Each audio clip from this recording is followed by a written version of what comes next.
Welcome, I'm Kevin Haggerty. You're watching the God Logic Project, where we discuss kind of current events through a Christian lens, or at least I do. Not all my guests are Christians or practicing Christians. Tonight's no exception. You might recognize this guy from a couple of episodes that we've done together. We have a lot of fun when we do shows together. I don't think tonight's going to be any different. Tonight is kind of a serious topic, though. We're talking about censorship in America. It should be a serious topic to everyone, and maybe that's kind of the gist of our conversation tonight. I personally am a little amazed how few people are really upset about censorship in America, but I think we need to understand the role that the media, even social media, plays in our lives and in our political process. So that's tonight's episode. Let me bring in Jeremy. Hey, bro, how are you? What's up? You are. My brother, what's going on? We are coming to you live from Florida. 2 different locations in Florida. 2 undisclosed locations, except clearly I'm in my studio. So it's not like they can't. They know where we're at, bro. They know where we're at. It's not like they can't find us. You know. Mike is already signed in to and commenting on Facebook, so on YouTube. So he's on there already. He will be on as soon as possible. Yeah, it looks like he's on, so that's cool. No, but I mean, he'll be jumping in on the conversation as soon as possible. As soon as he gets to his destination and all that. So we are. So tonight's topic is censorship in America. Now, I called it the silenced majority, and obviously, I don't know that the majority of people are being censored, except that I would say hopefully the majority of people are against censorship. So while that's a very cool title, it could be a little bit misleading.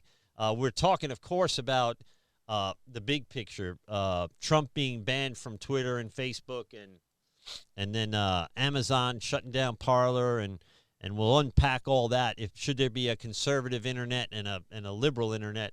I say no, but we'll unpack that. But you and I have had personal experiences with censorship. So tell them a little bit about what you went through with Facebook and Instagram with the censorship stuff. I know you're always in Facebook jail. Actually, I wasn't in. I didn't get as many bans as I should have. I suppose. As far as in what other friends were getting for more, shall we say, asexual content, things like that, you know. But I thinking that I was a small fish in a huge pond. Apparently, no. Like Instagram disabled my libertarian thug life account. Yep. I'm libertarian thug life. And then that was a few months ago. Like, and now Facebook has completely banned me as well. Quoting hate speech and inciting violence and a bunch of other nonsense, you know. I'm not speaking anything else than what the founding fathers spoke against the British. Yeah. You know what I mean? And I'm saying nothing more than what they had said. And they were silenced in their day too. I mean, if they didn't win, if we didn't win the Revolutionary War, they would have been charged with treason and murdered. Yep. You know what I'm saying? You know, and now we're looking at the Revolutionary War now. Like, you and I have done 2 podcasts. We've done one on the possibility of civil war for the second time, and we've done the one about about Corona conspiracies. Yeah. Okay, so I've done a bunch of these kind of topics. Yeah. Yeah, you know, and that's Well, I mean, Corona thing. We're looking at the largest in history, the largest global power grab and wealth transfer known to man. You know what I mean? It is. It is obviously it's not the most deadly pandemic we've ever had, but by far the most widespread pandemic we've ever had. In other words, I can't remember. And the most used. Yeah. You know what I'm saying? Or manipulated. Yeah. Yeah, that's more the word I was looking for, but exactly. You know what I mean? Well, if we look at, I'm going to open up the phone lines in a minute, even. But if we look at the censorship, the strange thing for me, and I'm kind of a conservative, but I consider myself kind of a centrist, right? So I used to be a Democrat. 25 years ago, I saw party politics as the issue, right? People were too ingrained or embedded or aligned with their party. So their party was telling them what to think and feel, and not they weren't making their own decisions. So I became an independent almost just a couple of years after I registered to vote for the first time, which I didn't do till I first quit drinking and drugging and stealing and all those things. So more than 25 years ago, I became an independent, seeing party politics as the issue. So I voted for Al Gore. So I was glad Bush was president after 9/11, but the truth is I voted for Al Gore because I'm kind of an environmental guy, right? I think the environment's important. So Bush, we know the Bush family was deep within 9/11. You know what I mean? No. Whether you want to call it like they pulled off 9/11, whether it was inside job or what it was used to do. Either way you want to look at it. What it was used to do is go into Iraq, Afghanistan, the Middle East for God. Gold, oil, and dope. Yeah. And I actually had a guy. I had a guy stop by the church that I didn't know that was in Afghanistan, and he had clearly had post-traumatic stress disorder. And he just got home. He's seen a shrink, and he's getting on medication. And I only saw him once. In other words, he never came back to go to church. But he was telling me that they were confiscating the poppy fields in Afghanistan, and the government was taking all the coke. They're holding guard in front of the poppy fields. So this is a guy that they're guarding them. Yeah, and this is a guy that, if he's telling me truth, was over there. Except that we don't want to go to every conspiracy theory in the world. We want to stick with the censorship in America. I think the interesting thing is, or the most troubling thing for me, and tell me what you think about this, but the most troubling, you're kind of a libertarian, you're teetering on anarchist, where I'm kind of a small government guy, right? But we need a government, but they need to stay out of our business whenever possible. Is that a fair assessment? Like you say, what role do you think the government should play in anything? Yeah, I mean, but what is it? It depends on your definition of what anarchy is. Yeah, anarchy is not the streets burning down and craziness. No. That's not what anarchy means. That's what it's been hijacked and said to me is unruly behavior, right? When they call the riots that BLM and Antifa were doing, or even the Capitol thing recently, anarchy. They call it anarchy. Like, that's not what anarchy is at all. Anarchy is a belief of no rulers, but how we treat each other. Like, okay, you have plumbing experience, right? You're a plumber, and you're a very good one. Right. Thank you. I do security, so I would be because you're a plumber and you can work on everybody's stuff, you get fed by the farmer. I mean, this is a real dumbed down version of it. Yeah. Well, you know what I'm saying? It's not really tonight's topic either. I just wanted to kind of know, To me, I think No, the but government should stay out of our business as much as possible.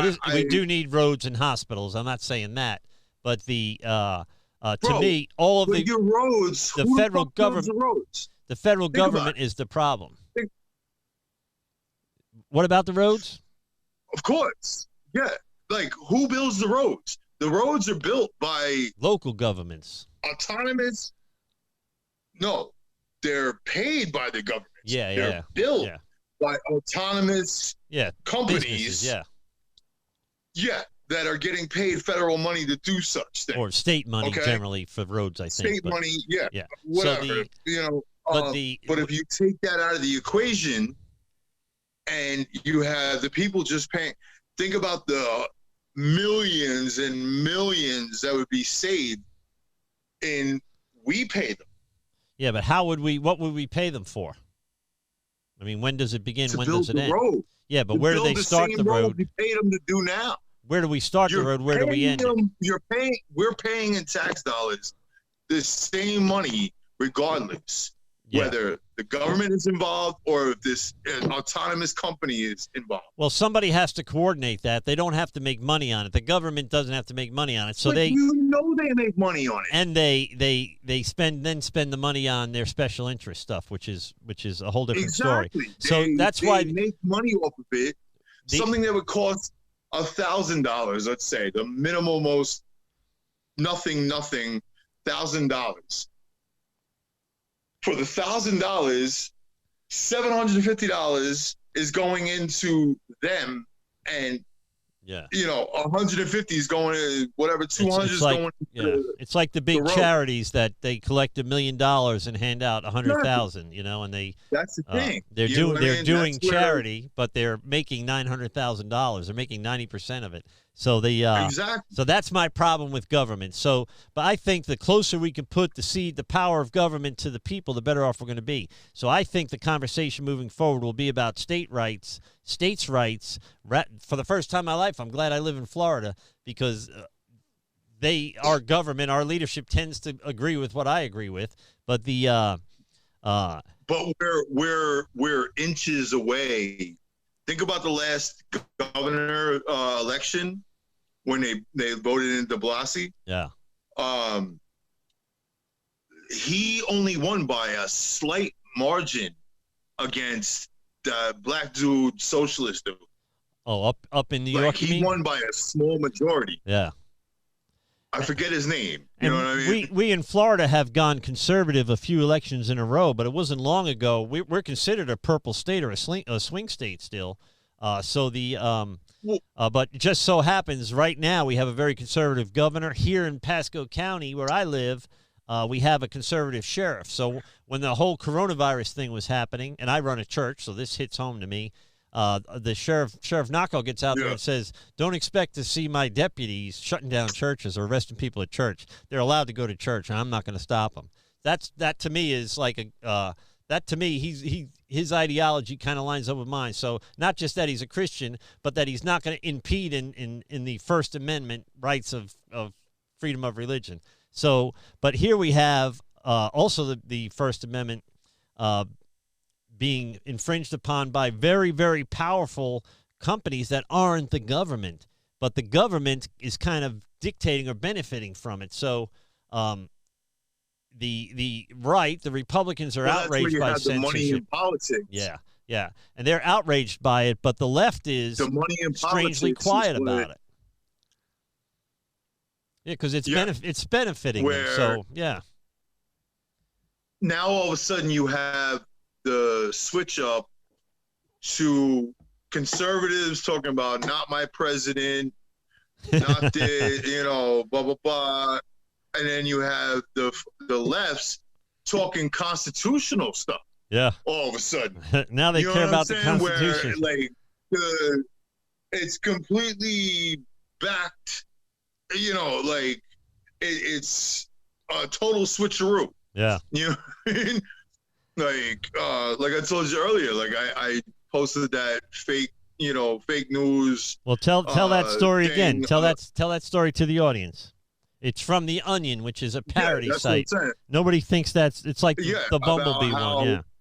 the lefts are selling all their, not my president gear to the Republicans now. I mean, this Capitol insurrection, whatever they want to call it, that happened last week it's ridiculous. Ridiculous.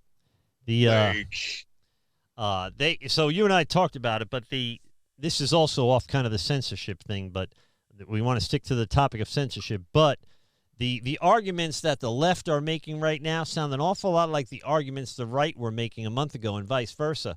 So when Black Lives Matter when they were having Black Lives Matter riots, they were saying, "Oh, that was the CIA infiltrating or the Proud Boys infiltrating and whatever." And now you have the Capitol riot on the 6th, and they're saying it was Black Lives Matter and Antifa that infiltrated. Yeah. So it sounds suspiciously like the argument the other side was making a couple months ago.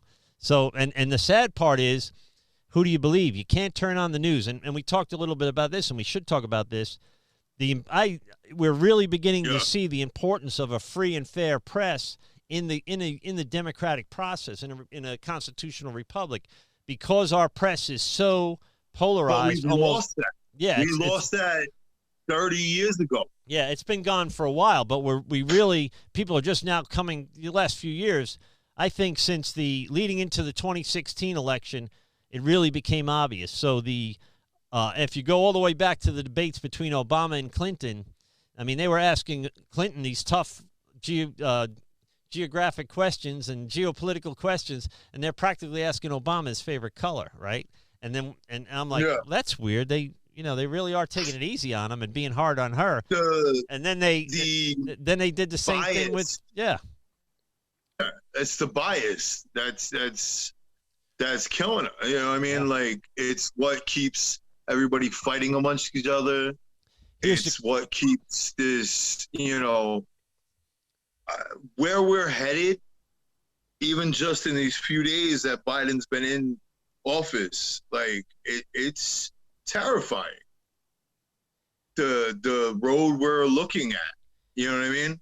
It's amazing to me that more people aren't concerned about it. How is everybody, I guess that's my question, is kind of how is everybody not concerned about censorship in the freest country in the world? Yeah. You remember back in the day when we were younger, right? You remember 2 Live Crew getting banned? Yeah. What was it? Ice-T's. What was the hardcore band? They got banned. NWA for Cop Killer. Yeah. For Cop Killer. We haven't seen censorship like this since the 80s. You know what I mean? And that was like all of a sudden, it was Guns N' Roses got banned, got taken off the shelves. They had to redo their insert, all that kind of thing. Like that. That was the precursor to it, but it's on a different level now, as opposed to like just speaking your mind about whatever. That was all like hood shit and whatever. But when you have now what's going on of like only certain particular voices, and now it is only certain political biased voices. Well, it's even worse than that. Those because are the ones that are being. We're not just talking about artistic expression like we were in the 80s and 90s, but we're talking about actual free speech. Yeah, we're talking about actual communication. So you and I, obviously, I'm a pastor and you're not, and a lot of what you put on social media, I don't like. Now, some of it I like and I laugh and I even share. But it's some stuff you don't dig. It's other stuff you do. You just move on. Who cares, like, right? I try to do my pages of where I did enough political shit, I did enough funny shit, and I did the off. Off the wall stuff. The off-brand. So the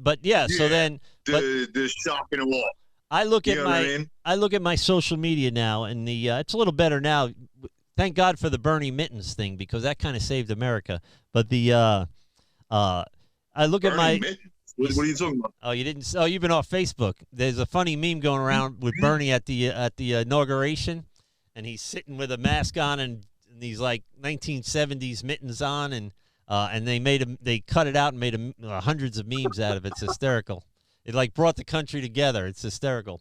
So anyway, You're making me jealous, bro. Like I wanna know. Like I can't know. I'll start sending them to you by text message. I was like a meme lord, bro. You got to go on. You got to go on someone else's Facebook.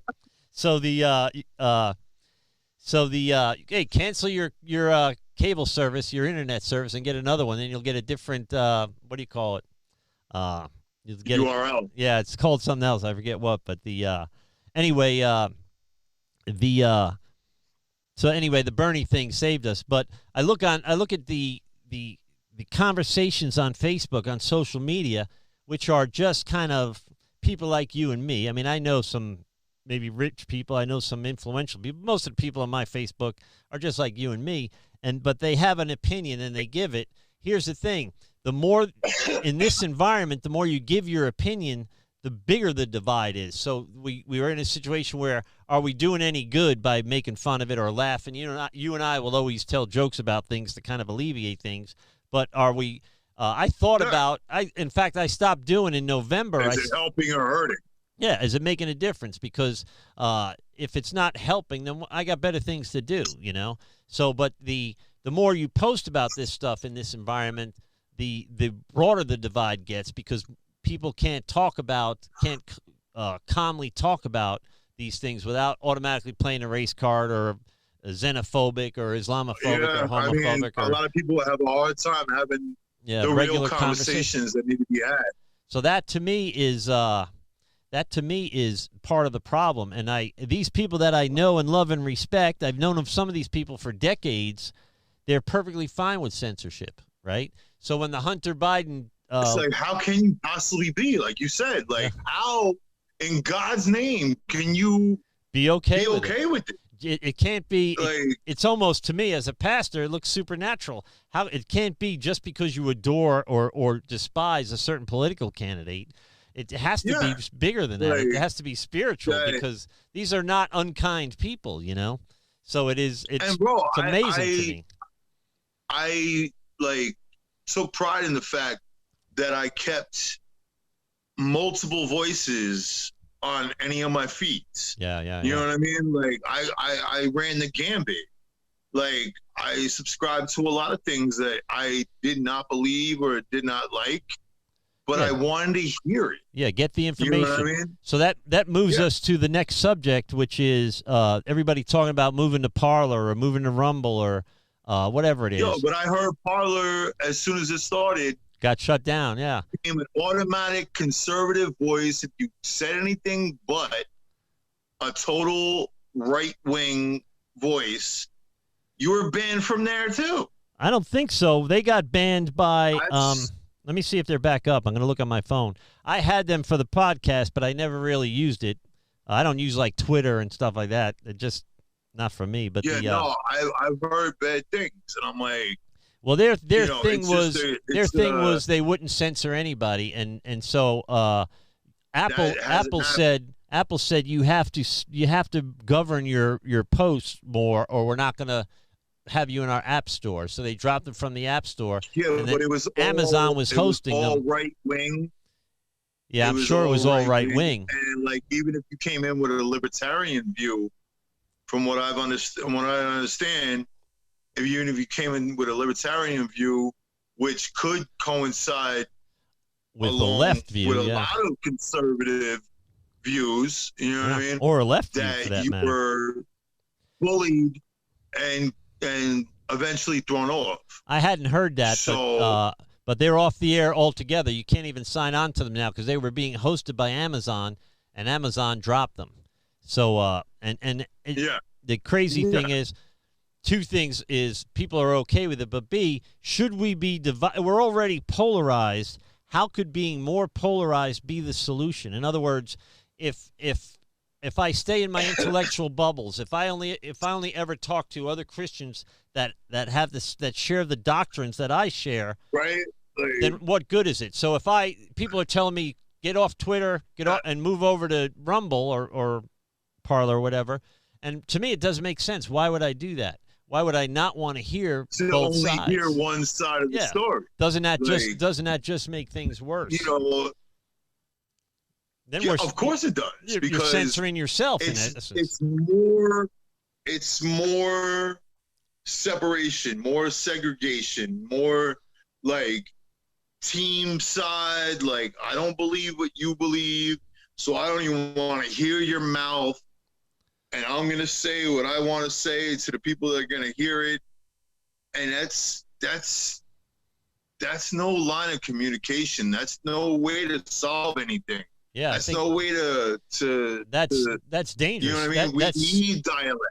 Yeah, if you're we need dialect between, you know? Yeah. We need to realize the day that Black Panther Party and the 3%ers go, oh shit, we're fighting the same tyranny. Yeah. Well, you know what I mean? We're fighting the same tyranny. So even, I don't care if you want to talk about the Proud Boys, they say they're racist, whatever the fuck. When the Proud Boys realize BLM is, you know what I mean? And we all go, yeah, like, well, it turns even what in you know, Sun Tzu, Art of War. Yeah. The enemy of my enemy is my friend. Yep. So I don't give a fuck. You hate me, whatever. You hate this group. You do whatever the fuck you believe. But when we as people, regardless what extreme we go on, when we realize like the cultural civil war bullshit that they've, you know, been trying to perpetrate. Yeah, when we realize like, no, like, not fight each other. No, well, we need to stand together against them. Yeah. You know what I mean? So let me ask you this. You and I were brought up in the era where they kind of followed the Martin Luther King, judge people by the content of their character, not the color of their skin. Now we have critical race theory, which has us only thinking about the differences between us, our sexual orientation, our race, our economic status, whatever. So they're using this to divide us into groups. Now, it isn't good enough for me to not consider that I should be colorblind, right? That's what we were taught, and that's what I tried to do and what I teach my kids to do. Yeah. But now that's not good enough. Now the first thing they want us to see is the oppression in the color of my friend's skin, or in my case, family members. I got black guys in my family. Like like all the things like what was that thing? They get hired because of affirmative quotas. Action. Yeah, affirmative action. Affirmative action. No, like, if you actually talk to black folk or Spanish folk, like, I don't need that. Like, I don't, you know. Yeah, that's kind of like, they don't agree with it. It's these virtue signaling, fucking white people. Hey, honestly, like, that's really what it is. It's these virtue signaling white people that isn't that ironic, like, by the way? Oh, minorities need. The people that are most upset about it are rich white people. Hey, I don't know if you recognize this guy, but that's Mike Ravel right there. What's up, buddy? What's up? Can you hear us? Oh, yep, sounds good. There he is. Long in time. In the motherfucking house. Hey, what is that Eagle shirt? Keep that off camera, please. We don't put that on camera, bro. You got to get you a nice Giants shirt. Here, look. See the Giants? Oh, there you go. See my Giants pillow back there. So and my Bucks flag. Up in this bench. I also got my Bucks flag back here. So yeah, the Bucks right now. So it's good to have you on the show, Mike. This is your first time on the show. Yeah, glad to be here. And you're up in North Carolina. Is it cold up there? Looking sexy. Chilly. It's not too bad. We were getting a cold front, so it was just thunder and lightning outside. But I'm in a studio with no windows, so I don't know what the weather's like right now. But I'm in like a soundproof room. So the I'm sweating. That's what the weather is. I'm sweating. So we're talking about real quick. Yeah, I got it. Go back to your Bernie story. Did you hear all about the mittens? No. The lady who made What the fuck is the mittens? it's really sad. The lady who made the mittens came out and said she doesn't sell or make mittens anymore because she was taxed to the point where she couldn't afford to keep doing it. So now this lady who had this side hustle, she says it wasn't worth it anymore because of the taxes. Yeah. That's the rest of her story. And that is, I think I was telling Jeremy hasn't seen the mitten meme, but the No. it kind of I never saw it coming, but Bernie Sanders united America when we needed it most by wearing mittens and freezing at the inauguration. There were some dope mittens. Oh yeah, and there were some funny memes with it too. So I'll send you some by text message. Hold on. He's Let's not allowed to back go up. on social media because he's a thug. All right, so some old lady made some mittens and Bernie Sanders wore them, and that's how we're gonna stop fucking capitalism. What is going on here? Yeah, the government taxed her to the point she couldn't make money. So she just said, screw it, I'm not going to make mittens anymore. I'll just keep my day job. Hey, So she's trying to be an entrepreneur, make money, and New Hampshire, I guess, Vermont, one of those places, was taxing her too much. So she said, screw it, I'm not going to do it anymore. hey, Jesus Christ. so we're talking about censorship, Mike, and here's my censorship story. I have the God Logic Project, and I've only ever had, I couldn't hardly get past 540 subscribers. So I was having trouble with my Sling Studio, which is how I rotate the cameras and stuff. So I had to go back in, enter an RMTP, and go backdoor into going live on YouTube. Anyway, once that was fixed and I was able to do it normally, I did a show last week and I didn't get an alert on my phone. Usually when I upload something on my page, my phone vibrates. So I look and I'm unsubscribed from my own channel.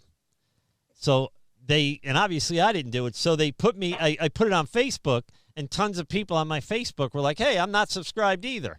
So they're unsubscribing people from my channel. So just for a goof, I checked Twitter.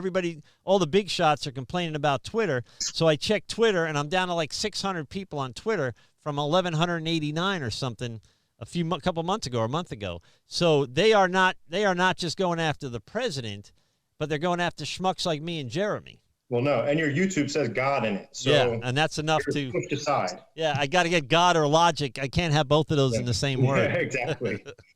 Yeah, So- they don't believe in that logic part for sure. Yeah. The God, they may, or whatever, how they justify themselves, but logic, no. Yeah, logic I doesn't don't know. count. I think the fight on censorship started with religion. I think a lot of what they're doing right now it's like I've heard you talk about it too, like the communist aspect of it. There's the talks of you have to get rid of religion. You can't have the moral framework of religion in society. It's the opiate of the people. Yeah. Yeah. I don't consider it myself religious at all. I don't spend any time thinking about it. I do believe in something, but I like to think that I live by a very similar moral framework where I want to be a family man. I want to take care of my kids, do the next right thing, and just be a good person. So, but they're trying to push, they don't want that. Yeah. Because in everything they ever write, whether it's the Communist Manifesto, whether it's Black Lives Matter and their propaganda, if you have people held together in community by church, you got to fight them. You got to bust it up. Well, not only that, Mike, not only that is, one of the state, one of the, first in the outline for BLM, one of their statements is to break up the family unit. Yeah. Yes. You know what I'm saying? So you and Emma are, you know what I mean? You're part of the problem, being a Mike. strong man, making money. Huh? It's true. And so I'm the opposite. I'm one of the 4% of people that are raising a man raising a kid by himself, right?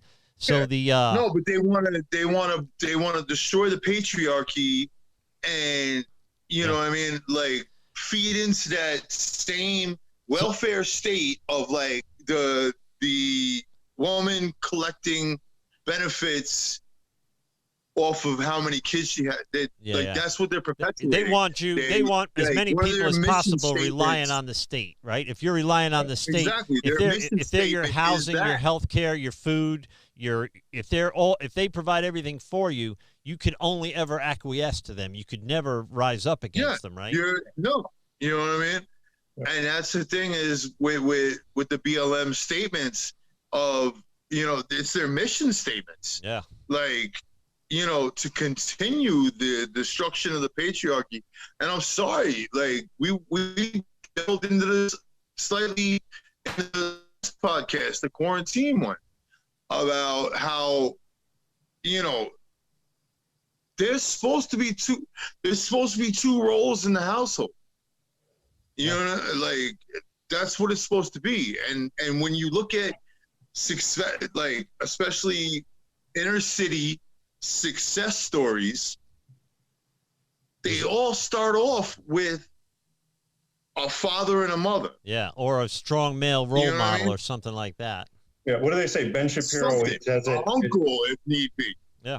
Ben Shapiro always says it. I think the 3 key things for success are education, not having a child out of wedlock, and I forget the third. Yeah, graduating high school, not having a baby till you're married, and then staying married or something like that. Yeah, something on those. So then Mike's situation, you got 2 kids now, right? Yeah. So you guys do what you got to do. Like when I was married, I did what I had to do to make sure, both of us did, to make sure all of our needs were met. Yep. But that is antithetical to what the state would want you to do. A totalitarian state would want you to only turn to them for your support. Yeah.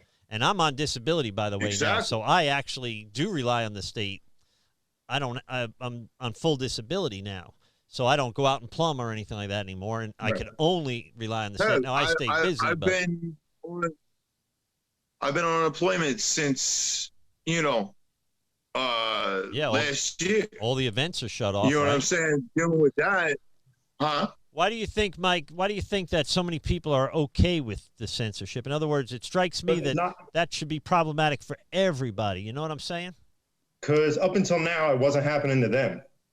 Like, go back to, I don't remember what year it was, but Alex Jones. Yeah. There's very few people who can say back then that they were saying, this is a problem, they're going to come for you next. Yeah. There's a handful of us. I mean, there's a couple with a platform too. Yeah. But, I mean, it started with, sure, Alex Jones says some crazy shit. Yeah, I only watched him. I only saw him on Joe Rogan. That's kind of my full exposure to. You got enough to see. Yeah, he was out there. There's much more. But at the same time, he comes off fucking bonkers. Yeah. He's an entertainer, but he did get a lot of things right too. And one of the things he said was, "They're going to come for you next," and it's happened. I don't know if it's fortunate or unfortunate. Yeah. I think it's probably unfortunate at this point that it's coming after the right. The left has the media. They have education system from beginning up to the top, all the way up to college. They have it all. The government in a lot of ways. The conservatives are Democrats doing the speed limit, they say. And it's like the idea that there is no conservative party at this point. There is no defender if you have a conservative viewpoints. Nobody's got your back. But because of that, I don't know if it's a good thing or bad thing yet, but it's forcing a lot of people to realize what they've been doing. Yeah. I mean, so it could be self heal itself. So people could come to realize that this is worse than we thought, and do it less. Is that what you're saying? So they could then. Well, for instance, how after the past year. Yeah, I guess you can go back to even 2016 when they started attacking, 2015 when they started really going after Trump for things that were nonsense and things that were real. Yeah. How much less do you trust the government? How much less do you trust the media? Yeah. Because you're probably pretty normal in your viewpoints. I'm pretty out there. I'm just as out there as Jeremy in a lot of ways. You might believe a few more conspiracies than me, but not many. Not many. Like, I consider myself too an anarcho-capitalist. I think a capitalist system will line itself up and everything will work out. I can't say I know the solution for what the roads will be or policing, but I know in a lot of towns, the government doesn't pay for roads, the people do. Yeah. Out of pocket, they get together in the community and fund the roads. My subdivision in Port Richey, the same way, I had to kick up an extra $1,100 to put blacktop down in the subdivision. Which really sucks when you're also paying taxes. It's just like the same thing with the school. A lot of the policing too. Private school. Yeah. And pay for public school. That can't. How am I supposed to do that? Well, back when I was a kid, I mean, I remember when my mother didn't work. Back when I was a kid, I'm probably the oldest of the three of us, definitely older than Mike, but it was the dad worked and the mother stayed home and raised the kids, right? But I remember in the 70s when my mother ultimately had to go to work, right, that we could no longer pay for things with just my father's income. And he did all right. He worked on Wall Street and did all right. But at some point, she had to go to work for us to just have a normal lifestyle. Yeah, you needed some kind of sub income. Yeah, and and it's only grown, you know. And then people, this is the problem that I see so much, is in the arguments. Okay, it doesn't matter if you're talking about the $15 minimum age. You don't talk about the healthcare. You know, policing. They want to defund the police. No, you don't defund the police. You make it an autonomous jury that's not part of the police department. You know, regular people that judge over these incidents. Okay, and I'm saying that very lightly. Well, it's hard to organize that kind of thing. So somebody has to oversee it. So I'm less of a no government. I'm kind of a libertarian guy where the less government, the better. The less federal government, by far, the better. So if we were to start closing down federal institutions, except for the Environmental Protection Agency, I can't think of a reason not to shut them down, like Department of Education. The states can handle that. We can't. We share the environment, so we have to have a set rule for everybody, right?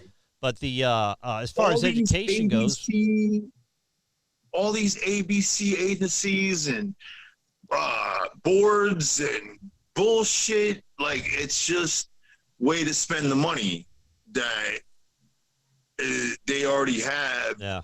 So they are, you know, the more money they can generate, the more money they can manipulate and hide, basically, is what it is. So there's, they say there's a $1 trillion budget for black ops and stuff like that in the country. Yeah.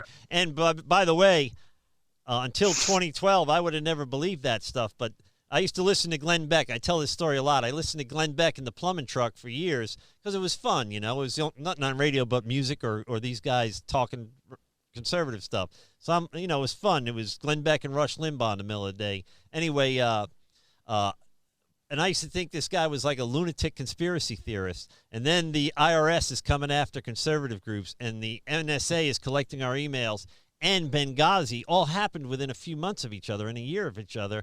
And I'm thinking, I remember you telling me. I'm thinking to myself, oh my God, Glenn Beck is right. And he used to say things, and I'd say that could never happen here. You know, this is 20 years ago. Bullshit. Not even 12 years ago, right? And that kind of paved the way to where we're at right now. Like, how do you get Trump? You get Trump because there's a problem. Yeah. How do you, like, I don't like to get into the political game too much. Yeah, exactly. But he was what we deserved. Right. You had 8 years of Obama. I mean, I know my family's income was not nearly as good during Obama's time. I know, sure, he got me back on health care before I turned 21. And you know what? It did save my life. Do I think it was the right thing for the country? Not really. Yeah. The prices went up. Co-pays went up. There was a lot of things that happened through Obama's time where middle America got screwed. Middle class. Anybody white men. After this COVID shit? But that all happened. That's what brought Trump in. That's what brought the Tea Party. And when the Tea Party started getting attacked by Obama, very quickly after he won, you could see that even the government then was on the side. It doesn't just flip-flop left to right every 4 years or 8 years. Yeah. There's a lot of people that are in, I mean, you call them the deep state, call them whatever you want. There's a lot of people in the government that are in the government to stay. They always are. They flip roles, they switch different jobs. That was, I think, I don't want to give Trump a lot of credit, but there's a handful of things he did, and a couple things that I think he did wrong right from the beginning. In the beginning, he had nobody to fill all these jobs he had. Yeah. Like there's a million positions you have to fill when you go into the presidency. Most of the time, they're an establishment candidate. They have all these people in place. Plus, a lot of them just roll over and take the job that they had under the last president. He didn't have that. He tried to get rid of these people. Some he couldn't get rid of. So we had a lot of the same people working against him. Just like the same people who were telling, he said, I want to pull our troops out of Syria. They're like, yeah, we'll do that. Troops are still in Syria. Yeah. Like, and this is way off the topic of censorship. Yeah. But really, it led to the censorship. It made it so it's okay to hate on somebody who's conservative. Well, through those 8 years, they attacked conservatives, or even like, I don't consider myself conservative. I have very conservative viewpoints, but I do think the government should be out of the way. I think that these things add credence to conspiracy theorists like you all, and then a kind of a centrist guy like me says it used to be crazy, but now it's not, right? So now these guys seem to be no, it's not something, so much, you know. But it also does it to the extreme. Yeah. Q Anonymous, this whole thing. I remember following it early on, and I was like, "This is interesting." QAnon is Is that the I think garbage. You don't have to go into what it is. I'm pretty sure it's a government thing, psyop, whatever the hell you want to call it. Uh-huh. But you had all these people who believed it. They let them stay on the internet. They let them stay for a long time until all of a sudden, conveniently, QAnon convinced everybody to go at the Capitol with no plan to overthrow the government. No actual plan. They're in there taking pictures and walking between the ropes, following the rules. And they're taking selfies. Yeah, it was no insurrection. But all these people that did that, there's a lot of them that did believe in this Q Anonymous thing. All of a sudden, they blame Q and so it's like they a setup, booting these people. But they start booting these people off of all these platforms. And now a lot of them double down. They're like, well, see, they're banning us because we're right. If we weren't telling truth to power, why would they get rid of us? Well, and now you got a lot more people. That's where I come in, because I'm like, if their argument's so strong, why do they got to censor these dudes? Exactly. Right? So I mean, I'm old. I can take care of myself. I can decide what I agree with and what I don't agree with. I don't need the government telling me what the hell I should believe. Definitely don't need that, right? I don't allow that within the church, right? I do my own work. I figure out what I believe, what the Bible says. I don't just let the Pope decide for me, or the leader of my denomination, for that matter. So I don't need the government to do it either. So all of a sudden, a guy like me is thinking these guys must be onto something, because they wouldn't be resisting it so hard. Right. For you sure. know, even like my mother in the 55 and older park we live in, she's friends with a bunch of people, and now all of a sudden you're talking 60, 70-year-old people, they're all sharing these Trump skewed videos with each other. Yeah. You know what I mean? And they're all conspiracy theorists all of a sudden. But it's all Trump bias. This is the problem, the intellectual bubbles we talked about, and the problem with having Parler, having a conservative Twitter and a liberal Twitter, or having a conservative internet and a liberal internet. Yeah, like, it only makes it worse. I actually don't think that's true. I don't think the separation is necessarily bad, because I think the same thing applies to the government, and we could get into how or why. If nobody's getting along, why are we forcing each other to work together? Yeah. Why are we? I do like getting different viewpoints personally. Actually, you were talking about losing subscribers. I'm constantly unsubscribed to what I pay attention to. I pay attention to radical, crazy left-wing people that are all anti-war, and they tend to be against the establishment. I disagree with them on the economy 100%, but they're anti-war. Same thing. That's the main. That's the main thing. Some of the right people I follow aren't necessarily anti-war. Like Steven Crowder seems to be. I don't know. I used to watch him quite a bit, but he got old. I mean, I got tired of it. Yeah, I like him, but he gets a little too far. He gets a little too much. little too. Look, I'll plug his show, even though I don't really watch it very much anymore. Yeah. I did get his mug. No, I'm not saying like he does have some very poignant videos, and you know he's able to shut down these voices on it's funny. Campus. Yeah. You know, on campus, like he's not an asshole, but he's an asshole. You know what I mean? Like, well, why did he? Because he shuts them down so easily. Yeah, there was a market for that. You're just dealing with, when you come to the left, bro. Like, all you're dealing with is emotion. Yeah. You're not dealing with fact. Yeah. You're not dealing in logic. You're not dealing in. No, you're dealing in. I don't like it. You know what I'm saying? Like, well, you can take that right to the censorship. I don't like what you have to say. That's what you're dealing with. And when you're dealing with emotion, it's a difference, because, like, when you're dealing with emotion, you can't fight emotion.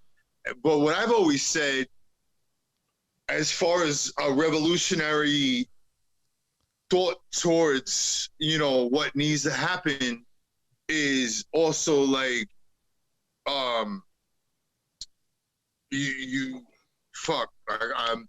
lost track. What do you see as good about the separation, about a conservative and a internet and a liberal internet or whatever? How could that help? Yeah, there's no way. I don't think, I'm trying to think of a way to word it. I don't think you'd like, is the fighting good? Does it make sense to fight back and forth? There is no common ground being found. There is zero common ground. No.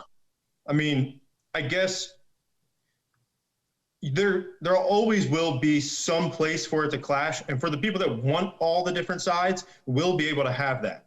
But I don't want Antifa I don't want Antifa infiltrating the groups that I'm in that want real anarchy and believe in nonviolence principle, and they don't want me there talking about capitalism. I don't know necessarily, maybe that's not a good thing, but I don't think it's a bad thing. Bro, the most hilarious thing I've ever heard was some dude who claimed to be a socialist libertarian. Yeah, there's a bunch of them. And that shit made me fucking laugh. Well, when you get to these vague definitions, I think is where we run into trouble. So they'll say a blanket statement, but you don't really know what that means or where you stand relative to what that could mean. So when I hear socialist, I hear government controlled means of production. But Same. That's not what it means, though. Yeah, they mean socialist as like I'll only take what I need and you only take what you need. Programs. Yeah. Well, I think they believe in this, you know, just like it. I'm not gonna lie, like just like how anarcho-capitalists look at like what we're going through right now, and everybody talking about capitalism, like that. It's crony capitalism. Yeah, it's late stage capitalism in a sense. Politics. It's gone. It's run its course now, and that's where you get that 1% it's not about factor, open market no more. Yeah. You know, it's not about a free and open market. It's about the money in politics that, you know what I mean. And it's a billionaire becoming a multi-billionaire instead of guys like us. Like I started a plumbing company and I make good money. All the regulations. Yeah. But then how do I compete with the real big plumbing companies, you know, like the national Roto-Rooter guys, you know? Look at what's going on. Look at what's going on in this pandemic, right? We've had the largest global power grab and wealth transfer in history. Yeah. In history. So exactly all the way through the pandemic, we closed mom and pop shops, but we left Walmart open. Yeah. Go to Walmart. And Amazon made a killing, and I'm guilty as anybody. I love Amazon. Yeah, for sure. And I don't even have to leave the house. Bro. Exactly. When you need something, where are you supposed to get it? Yeah. So But even Kevin, like we talked about it, like you you know, even with the church, you can't even have a fucking congregation to come see you. Yeah. You can't have a Sunday morning, you know, even within my church, session. even within my church, people are at each other's throats over if everybody doesn't wear a mask, then I'm not coming. No and so then I require masks, and those people that said that don't come anyway. So they'd rather watch it in their pajamas anyway. So it is. It's you know what I mean? It's tough to manage a church through this process. That's for sure. Here's the scariest thing about I have no doubt about it, bro. Bring it back to the censorship. The scariest part I think about the censorship is right now, and this is where the right needs to like really evaluate things, is there's a lot of people that are saying we need the government to involve themselves in regulating big tech. And regulating any industry or has never healthcare worked before. Well, yeah. Or healthcare. Anything. Like people are still, after all this corona shit, still just trying to justify that government should be involved in healthcare. Yeah. And we've seen the nice fucking package they've done for the idea that we need more government for anything. Still, that theory should be blown out of the water. Clearly not the answer. Still popular conservatives pushing for media or the social media to be controlled by the government, and it just doesn't make sense. I get the idea that if they have to be held to the First Amendment, then it makes sense. Yeah. But it still doesn't make sense because the power doesn't stop with that. Just like the banning didn't stop with Alex Jones. The power didn't stop with the first Patriot Act. Now they're working on another one. The government can't govern itself. Yep. That's for sure. That's where we come in. And then you have the issue of, but we're not involved. Government censoring you. That's the problem. Yeah. The Patriot Act that was signed after 9/11 wiped out the checks and balance system. That's my problem. So I don't think my prognosis, by the way, is not good. I think this doesn't end well. I don't think we work this out anyway, but violently. So that's why it's so concerning to me. I think there's a nonviolent way out of it. I think it's not. And I think more and more people are buying into it. I think secession. The deal is, though, you've got to stop conflating secession with the Civil War. Yeah. That was a part of it, but it kind of was wrong then, just as it's wrong now. But we're in an age of information. The war, I think, is. I read a book. The war is on your mind. I'm trying to remember who wrote it. I don't remember. But it's an information age. It's called fifth generation warfare. It's fifth generation warfare is what they call it. It probably won't be that much blood on the streets. It won't be extremely violent like the Civil War was, because we're a little more civilized. Whether we want to think so or not, we are more civilized. We can go on the internet and talk to people. We're still animals, bro. There's a good population of just still animals. Do you want to go get shot? Willing to do whatever. But do you want to go get shot for this? I don't. I want to feed my kids. That's most of America. Most of America doesn't want to get shot. You got kids, bro. I don't. I ain't got nothing else to I got nothing else to go for. I got nothing. So, if that's what need be, that's what need be. But I do think it's not like it's the first time I ever got shot at. I'm not saying I wouldn't. You know what I mean? I'm not saying I wouldn't involve myself in that situation, but I know most people don't want violence. I don't think violence is the way out. I don't think it's likely. It's possible. In a perfect world, I don't want violence either. I want us to all get along under certain principles that you and I both understand. Let's look at the first Civil War. The South succeeds, right? Secession. Oh, go ahead. Kevin, give me 1 second. Mike, like I said, I don't want violence. But the fact is, I know throughout looking through history and things like that freedom isn't given back. Yeah. It's not handed back to you.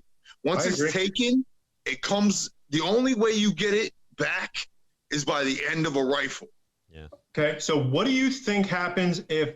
I mean, it's a hypothetical, and they might never freaking do it. Texas, there's always rumors of them wanting to secede. Yeah. What do you think happens if Texas actually says? Because they were pretty frustrated with the election. because their voices weren't heard. Whether Trump was screwed out of it, I don't know. I'm not smart enough to figure it out.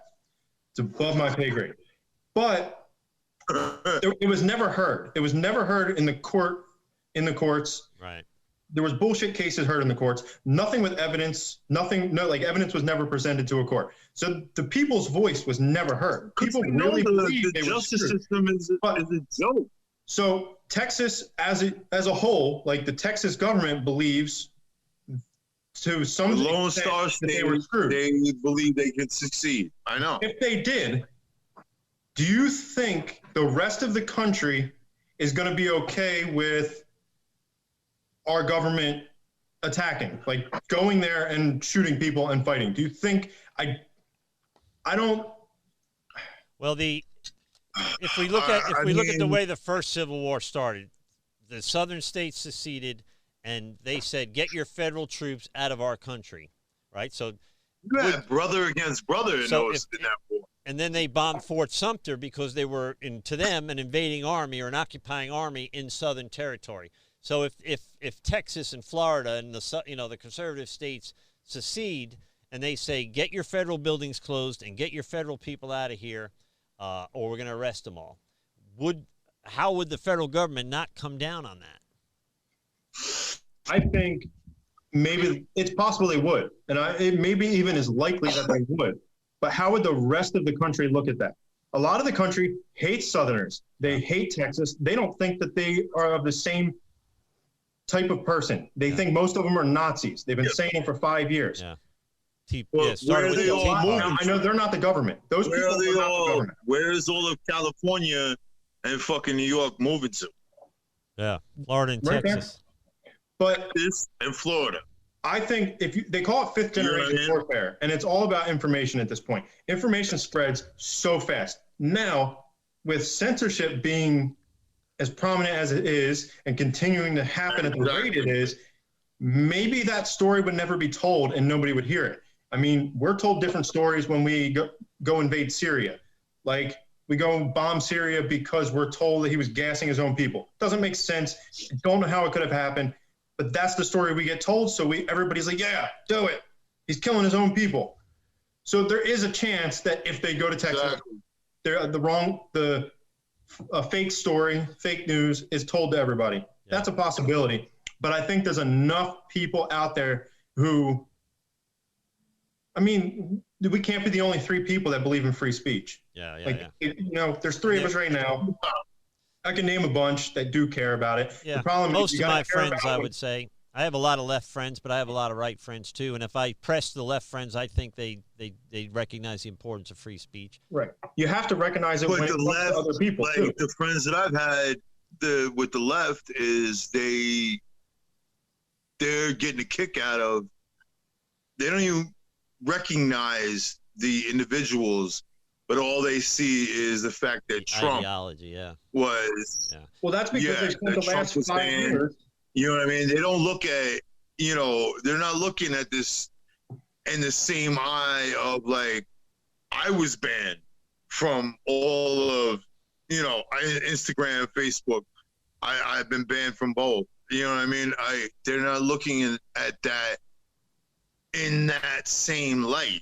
They're looking at it like they look at it by shutting you down or shutting me down. They think they're continuing to shut Trump down. But I wasn't a Trump guy. I think Trump was a necessary interruption to a corrupt political system. But that's about it. You think I am?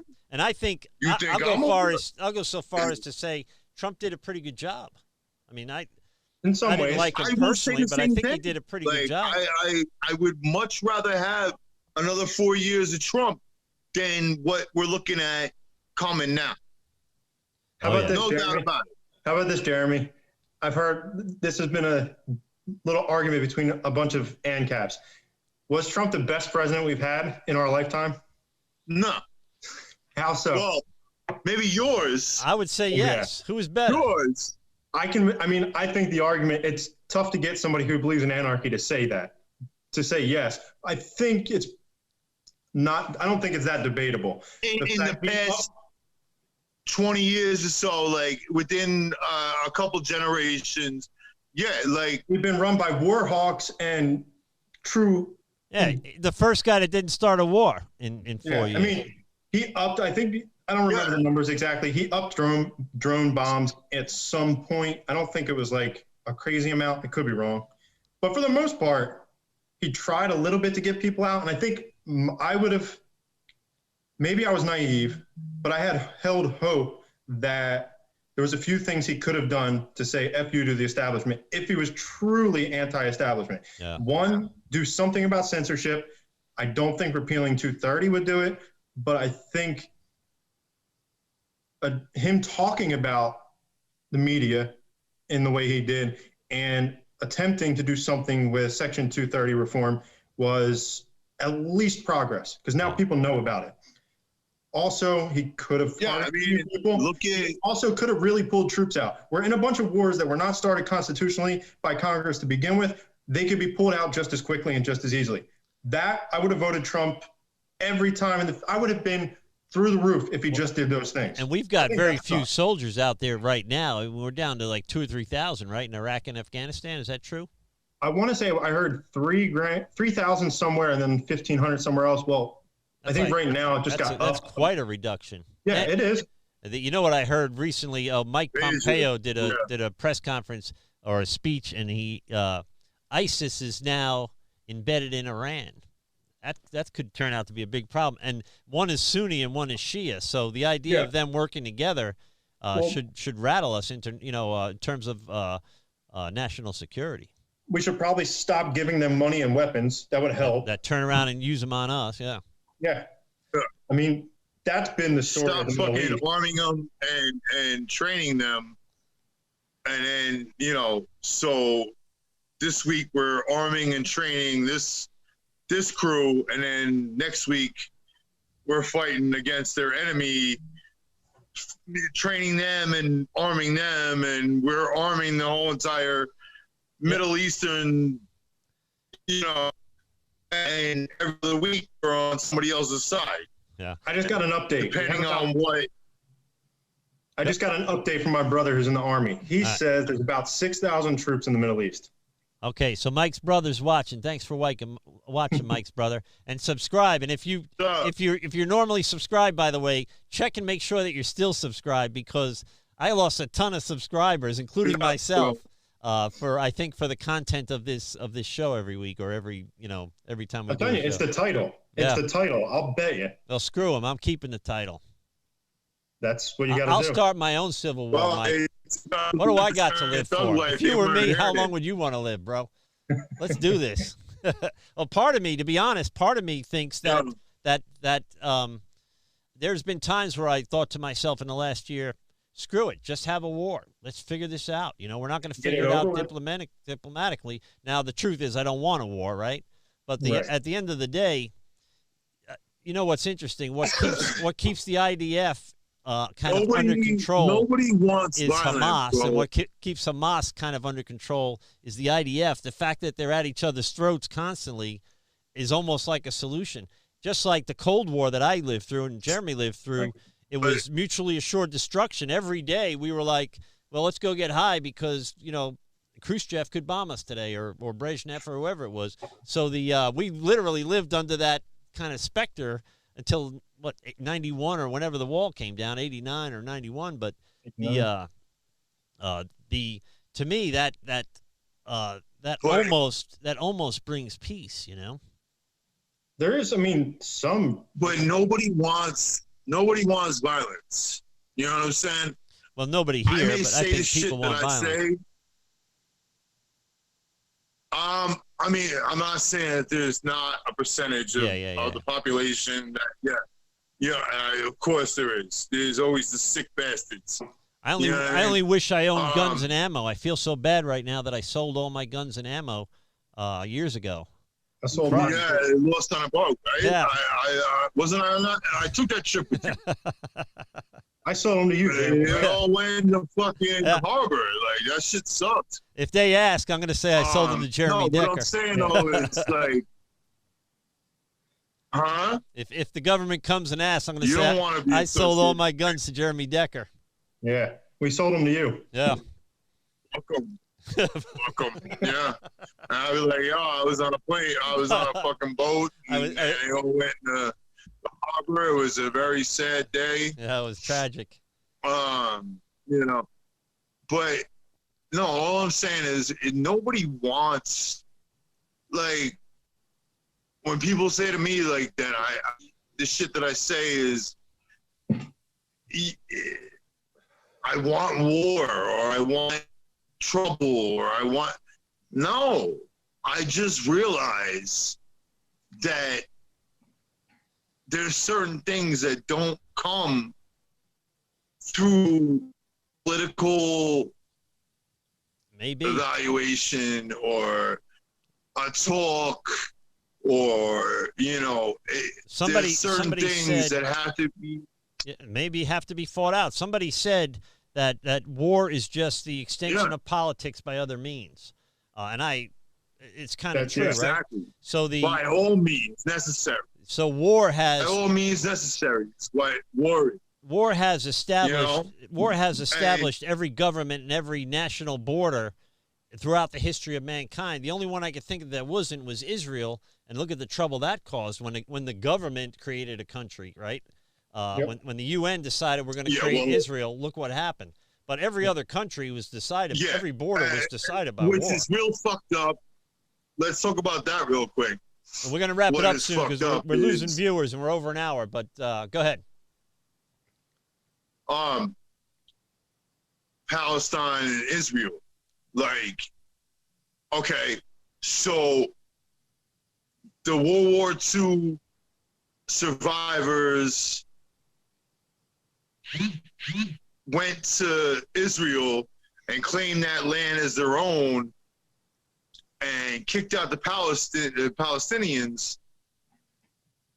which were the same ones.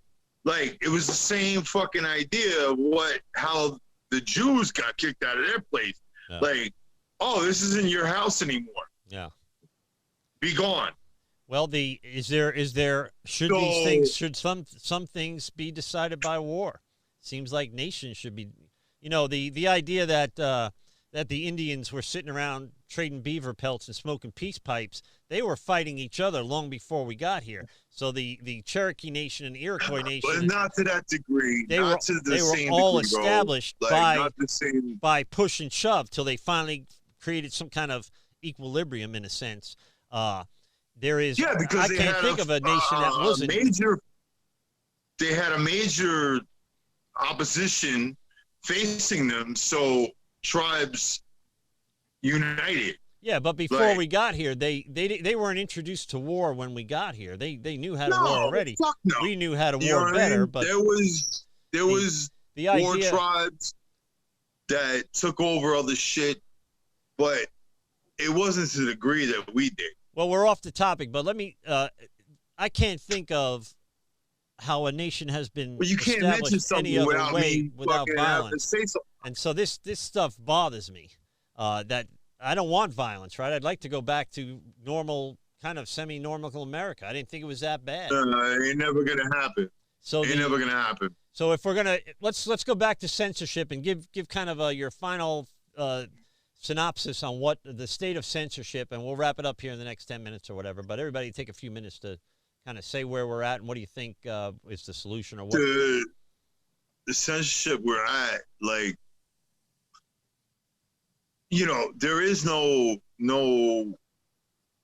middle ground. Like, it's already been stepped over. Can it be undone? Like, yeah. You know what I mean? Like, that line has already been crossed because you have so many conservative, libertarian, anything that goes against the narrative of the left, the hard left. There's even leftist voices that are being censored because they're not that left. They recently got upset with Obama, which was striking to me. Yeah, that Obama was against. He was there. Said defund the police was not a great way of saying it, or not a great idea, and they came down hard even on Obama, which was shocking. Yeah, that's it. That's the left's Trump. Like, Obama was their demigod, and Trump is the rights demigod. Yeah.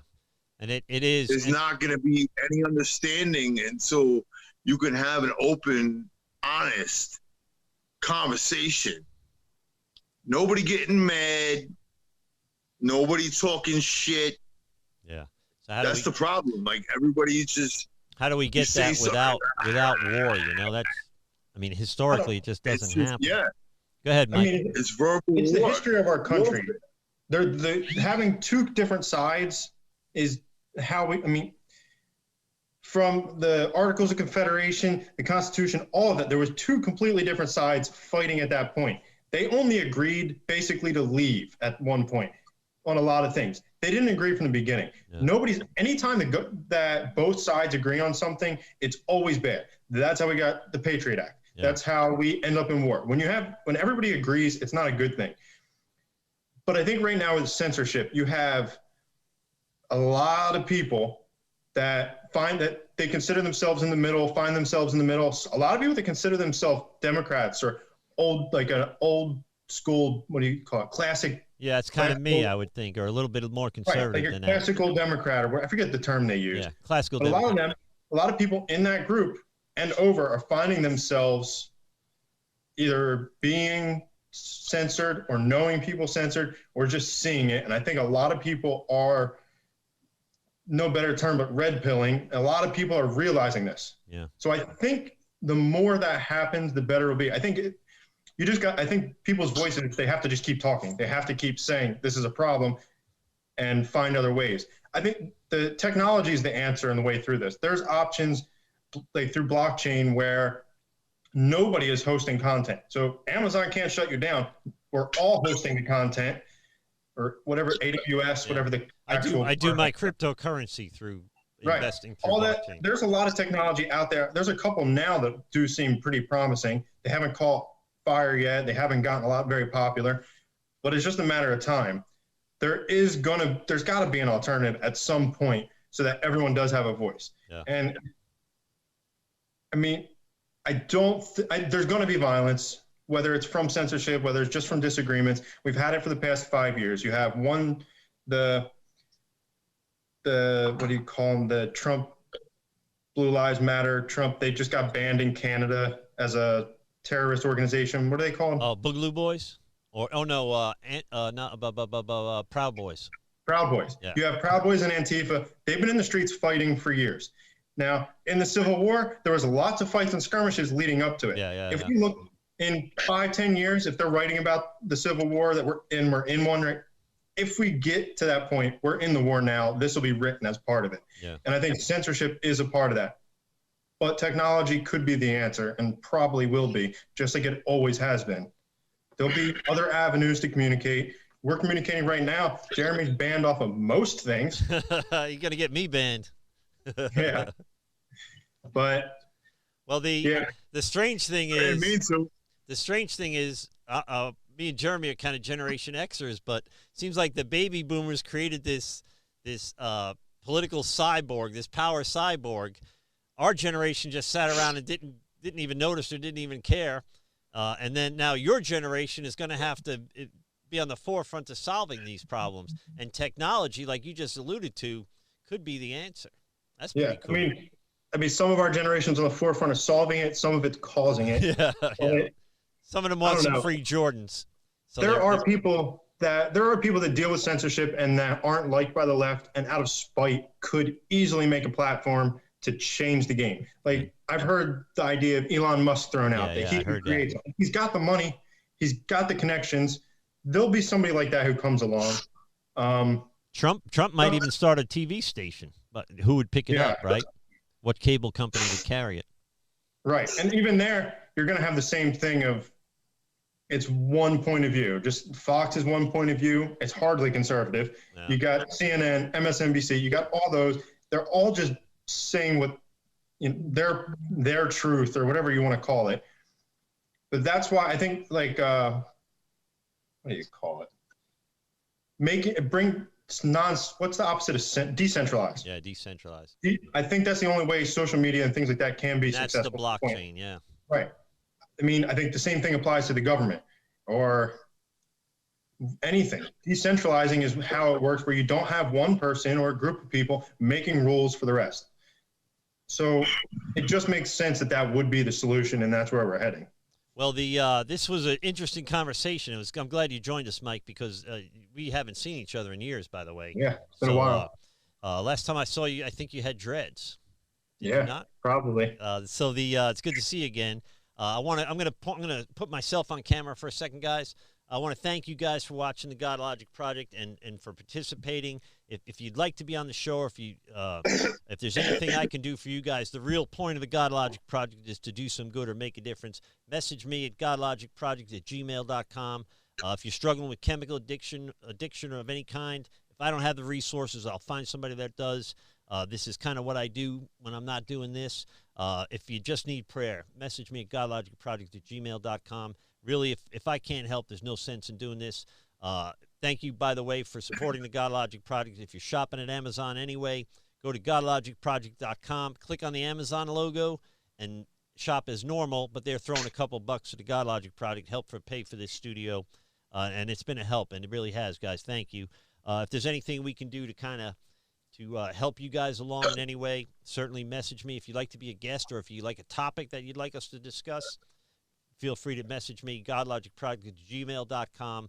Always want to keep this thing going. Not sure what direction we're going to go in with this show because I get tired of politics, to be honest with you. But tonight was very refreshing. This was a good episode, so it kind of got my blood flowing again. Guys, I'm going to put you on the camera again. We're going to say goodbye. Thank you, by the way, for tuning in and for coming on, Michael. We're going to want to have you on again. Jeremy, always, we have a lot of fun. Thank you for being on, bro. Parting thoughts. Thank you, sir. Good. Thanks for having me on. Glad I was able to get on last minute. Do it again someday. God bless America. Remember to subscribe, press the like button. If you give it the thumbs up, then it kind of tricks up the algorithm a little bit because YouTube doesn't suggest my videos anymore. I used to get 16 or 18% of my viewers from suggested videos, and not anymore. They kind of cut me off. So you see my stuff on social media, God Logic Project, please share it, get awareness out there. Again, if we can make a difference, we want to do it. That's it. If no one told you they love you today, God loves you. And put myself on camera for the close. No one told you they love you today, God loves you, so do I. Receive that, be blessed, and we'll speak soon. And here's the outro. Thank you for supporting the God Logic Project. And if no one's told you they love you today, wait God for the loves end. You, so do I. Receive that, be blessed, we'll speak soon. This has been a RevKev production. Your mileage may vary. Shut up, Kevin. Shut up, Kevin. So we're off.